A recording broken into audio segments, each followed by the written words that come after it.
حضرت بایزید بستامی کہتے ہیں کہ میں نے اپنی ماں کے آگے ہاتھ جوڑے، میں نے کہا امی تجھے راضی کروں یا رب کو راضی کروں؟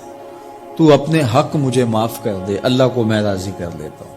ماں نے کہا جاؤ پتر میں اجازت دیتی ہوں۔ گئے جنگلوں میں ذکر و فکر میں لگے رہے، تنہائی میں اس کو یاد کرتے رہے، دن رات ذکر کے چراغ روشن رکھے۔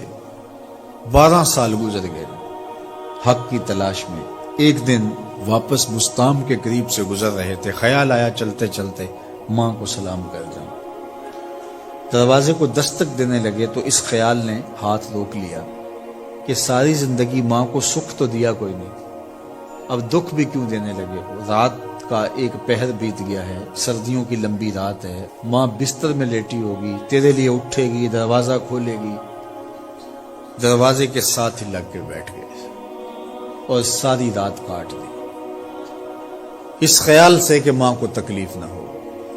جب سحری کا وقت ہوا تو اندر سے جو نالی آتی تھی اس نالی سے پانی آیا، سمجھ گئے میری ماں تہجد کے لیے اٹھی ہے اور وضو کا پانی ہے، تو فوراً دروازے پہ دستک دی۔ اندر سے آواز آئی بیٹا بایزید میں ابھی آئی۔ مائیں بیٹوں کے دستک کے انداز سے جان لیتی ہیں یہ کس بیٹے کے ہاتھوں کا لمس ہے۔ 12 سال کے بعد آئے، دستک دی، کہا بیٹا بایزید میں ابھی آئی۔ ماں کی تو نگاہیں ہی دروازے پہ رہتی ہیں۔ اللہ اکبر۔ کہتے ہیں کہ ماں نے دروازہ کھولا، 12 سال جنگلوں کی خاک چھانتے بیت گئی تھی، پراگندہ صورت، بکھرے ہوئے بال، پھٹے ہوئے کپڑے۔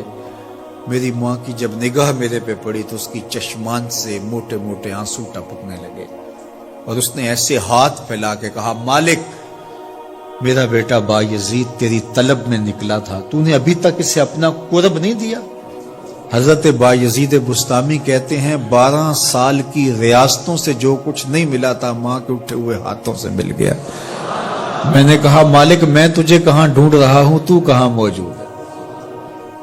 تو ماں باپ کی رضا اللہ کی رضا کا دروازہ کھولتی ہے۔